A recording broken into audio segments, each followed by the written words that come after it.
Most people think spending more money on a road bike automatically means getting a faster bike. Most people are wrong.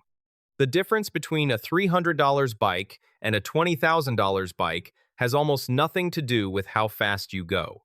It has everything to do with understanding what you are actually paying for at each level. These are the 7 levels of road bikes. By the end of this, you will know exactly where to spend your money and where you are just paying for a name on a frame. Level 1, the mass market trap. This is the absolute ground floor of the cycling world. It is where almost everyone starts when they search Amazon or walk into a big box department store, and it is exactly where millions of people are completely ripped off. We are talking about bikes like the GMC Denali, the Schwinn Focus, and the notorious Amazon Special Eurobike XC 550. You are spending somewhere between $200 and $500, and what you are actually buying is known in the industry as a BSO, a bicycle-shaped object. Here is what beginners get wrong about Level 1. Because these bikes feature dropped racing handlebars, deep-looking rims, and aggressive paint jobs, people assume they are buying an entry-level speed machine. The reality is entirely different.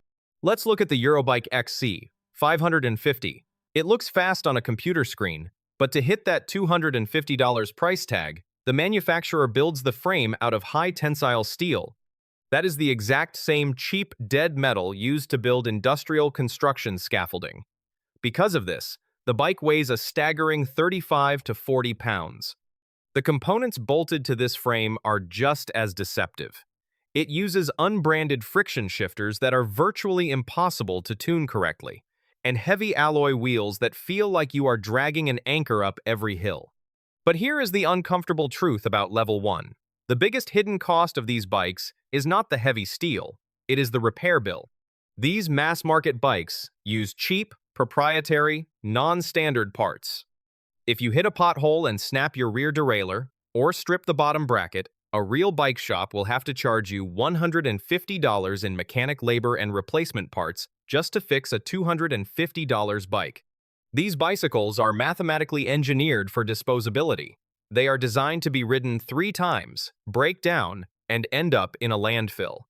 Level 2, the gateway workhorse. This is where disposable toys end and genuine athletic equipment begins. At this tier, you are spending between $1,000 and $1,500. The dominant names here are the Trek Domain AL, the Giant Contend, the Cannondale CAD Optimo, and our Spotlight benchmark, the Specialized Allez. Here is what changes at Level 2. The dead weight of scaffolding steel is completely gone. You are now getting a modern, hydroformed aluminum frame paired with a carbon fiber front fork designed to absorb harsh vibrations from the road.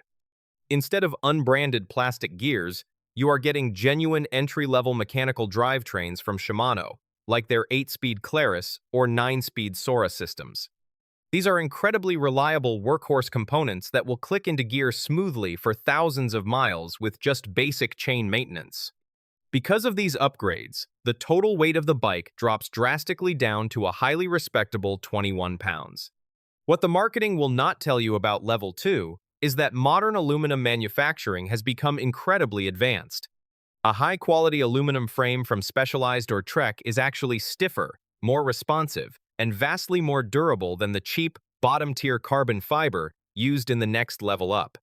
This is the bike that survives, crashes, takes a beating in the garage, and never complains. It is the ultimate indestructible gateway drug into the sport. The best value at Level 2 is the base Specialized Allez. It carries 40 years of design heritage. The geometry is forgiving, but fast, and it holds its resale value on the secondary market better than almost anything else in its class. For roughly $1,200, you are getting a legitimate piece of sporting equipment that will teach you how to properly ride, shift, and corner without the constant fear of cracking a fragile frame. This is exactly where smart beginners should spend their money. Level 3. The cheap carbon illusion. This is the single biggest financial trap in the entire cycling industry. Between $2,500 and $3,500, legacy brands start dangling the magic words carbon fiber in front of intermediate riders. You will find bikes like the Basetrek Emenda SL5, the Giant TCR Advanced 2, and the entry-level Cannondale Super 6 Evo. At first glance, this seems like the logical next step. You want to go faster, so you upgrade from aluminum to carbon. Let's look at our spotlight target, the entry-level Specialized Tarmac SL6 Sport. You are getting their Fact 9R carbon frame. It has sleek lines, aggressive geometry, and zero visible weld marks. But to keep the retail price hovering around that $3,000 mark, the manufacturer has to drastically cut costs everywhere else. They take this lightweight carbon frame and weigh it down by bolting on heavy, shallow aluminum training wheels, cheap wire bead tires, and standard mechanical Shimano 105 shifting. Here is the uncomfortable truth about Level 3. When you look at the raw data, an entry-level carbon bike is often barely any lighter, and sometimes actually heavier, than a premium aluminum bike from Level 2. The heavy rotational mass of those cheap factory wheels completely negates the aerodynamic benefits of the carbon frame. You will feel sluggish on the climbs and slow off the starting line. You are paying an extra $1,800 over a Level 2 bike, but you are not getting a faster machine. You are simply paying a massive premium for a carbon fiber sticker on your down tube. Unless you are fully prepared to spend an additional $1,000 to upgrade the heavy stock wheels immediately after buying the bike, Level 3 is a complete waste of money. It is an illusion of performance built entirely on the prestige of a material. Level 4, the enthusiast peak. We have finally reached the promised land. This is the sweet spot of the cycling industry, where raw money perfectly aligns with genuine, undeniable aerodynamic performance. At this tier, you are spending between $5,000 and $7,000. We are talking about the Giant Propel Advanced Pro, the Van Rysel RCR Pro, and our absolute benchmark for this level, the Canyon Aeroad CF SLX8. Here is what changes at Level 4. There are no more hidden cost-cutting tricks. You are getting an elite, wind tunnel-optimized carbon fiber frame paired directly with deep section, aerodynamic carbon wheels right out of the box. But the biggest difference is the drivetrain. Mechanical cables are completely eliminated. You step into the flawless world of wireless electronic shifting, usually utilizing the Shimano Ultegra Die 2 group set. You press a button, and the robotic derailleur perfectly shifts gears under massive pedaling loads without a single misfire or dropped chain. What the marketing will not tell you is that Level 4 represents the absolute mathematical peak of human engineering. The Canyon Aeroad at this price point gives you 98% of the exact mechanical speed and aerodynamic efficiency of a bicycle ridden by a professional in the Tour de France. The differences between this bike and a $15,000 superbike are practically invisible to anyone who isn't producing elite, world-class power numbers for 4 hours straight. The best value in the entire road cycling market is right here. Level 4 is where you stop buying prestige and start buying mathematically proven speed. You get the carbon wheels, the electronic shifting, and the fully integrated cables. This tier is the undeniable hero of the industry. If you are smart, your financial journey through the cycling world officially ends right here. Close your wallet, because beyond this point, the rules of logic no longer apply. Level 5, the diminishing returns. This is where the mathematical graph of cost versus performance completely flatlines.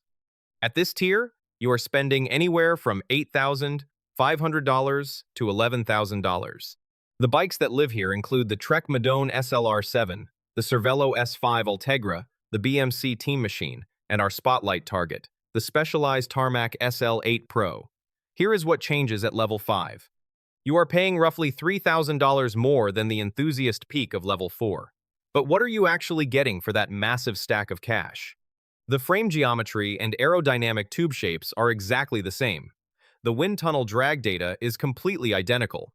You are still rolling on deep section carbon wheels, and you are still using the exact same wireless Shimano Ultegra Die 2 shifting protocol as the previous level. Here is the uncomfortable truth about Level 5.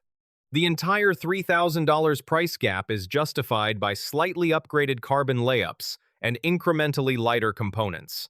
The manufacturer uses a slightly stiffer resin, maybe a lighter handlebar, or a hollowed-out saddle rail. When you put both bikes on a scale, the total weight difference between a level 4 value bike and a level 5 premium bike is usually around 300 to 400 grams. To put that into perspective, 300 grams is the exact weight of a single, medium-sized apple. You are literally paying $3,000 to save the weight of a piece of fruit. Unless you are an elite mountain climber, fighting for milliseconds on a 15% gradient in the Alps, that weight difference is completely invisible to the human body. The law of diminishing returns hits incredibly hard right here. You are paying top dollar for microscopic upgrades in material science that offer zero tangible benefit to the average rider. You are no longer buying speed. You are buying highly expensive marginal gains that only look good on a spreadsheet. Level 6. The Legacy Superbike. We have officially crossed the line from athletic equipment into pure, unadulterated status symbols. At this tier, you are handing over a terrifying $14,000 to $16,000. This is the domain of the Colnago V4Rs, the Trekmadone SLR9, the Cervelo R5, and our ultimate examples of the ego tax, the Pinarello Dogma F and the S-Works Tarmac SL8. Here is what changes at level 6. You are getting the absolute flagship components, like Shimano's Dura Ace Di2 group set. The frame uses the most exotic, featherweight carbon fiber legally permitted by the UCI. But here is what the marketing will not tell you about level 6. The electronic shifting motors inside a $4,000 Dura Ace derailleur are mechanically identical to the ones used in the much cheaper mid-tier systems. The shifting speed is the same. The aerodynamic profile is the same. The only difference is the prestige of exotic materials like titanium bolts and carbon pulley cages. At level 6, something changes that no amount of specification comparison can fully capture. These bikes have presence. They dominate the conversation at the Sunday coffee shop ride, dripping with prestige and heritage. But the uncomfortable truth is that you are not buying extra speed. When you pay $15,000 for a Dogma F, you are personally subsidizing Team Ineos's massive racing budget. You are paying an $8,000 logo tax just to own the exact same paint job as a Tour de France champion. It is essentially highly expensive professional cosplay. The brutal reality is that a rider on a $6,000 level 4 bike who trains hard will absolutely destroy a rider on a $15,000 level 6 bike who doesn't. You cannot buy fitness, but legacy brands will gladly charge you $15,000 to let you pretend that you can. Level 7. The Bespoke Hyperbike. We have entirely left the world of mass-produced factory bicycles and entered the realm of custom-built, unobtainium art.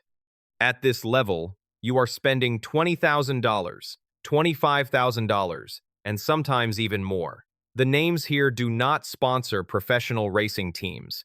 We are talking about Prova, Festka, Mosaic, and our pinnacle spotlight, Bastion Cycles out of Australia. Here is what changes at level 7. You are no longer buying a frame that popped out of a Taiwanese mold alongside 10,000 others. A bike from Bastion is an absolute masterpiece of irrational engineering. They use state-of-the-art 3D printers to create titanium lugs precisely to the exact millimeter of your unique body geometry. They filament-wind the carbon fiber tubes specifically for your exact body weight and riding style. To complete the build, you bolt on components like THM clavicula carbon cranks and a set of German-made lightweight Meilenstein wheels, which alone cost over $6,000. At level 7, you are not buying a faster bicycle. You are buying pure human skill, obsessive craftsmanship, and exclusivity. The waiting list for one of these frames can be over a year long. But here is the uncomfortable truth about level 7. Most people who buy these hyperbikes barely even ride them. They are terrified of crashing a $25,000 piece of rolling art. Instead of seeing the open road, these bikes often end up hanging on the wall of a climate-controlled home office, acting as the ultimate conversation piece for wealthy collectors. If you are buying at level 7 because you think it will make you proportionally faster than a level 4 bike, you are going to be deeply disappointed. The math completely disappeared $10,000 ago. At this tier, you are paying purely for the privilege of knowing that absolutely no one else on the road has your bike. So, where does that leave you? The true sweet spot of the cycling world lives exactly between levels 2 and 4. From the indestructible aluminum gateway workhorse up to the electronic shifting enthusiast peak, roughly $1,200 to $6,000. This is where quality, durability, and raw speed actually meet the money you are spending. Start at level 2 to learn how to ride. Splurge on level 4 when you want pure, undeniable performance. Unless you have unlimited money to burn on a status symbol, ignore levels 6 and 7 entirely. That money buys you years of incredible cycling trips and race entries instead of one legendary frame. Because ultimately, the best bike is the one you actually ride. Everything else is just expensive furniture. Subscribe for more, and I'll see you in the next one.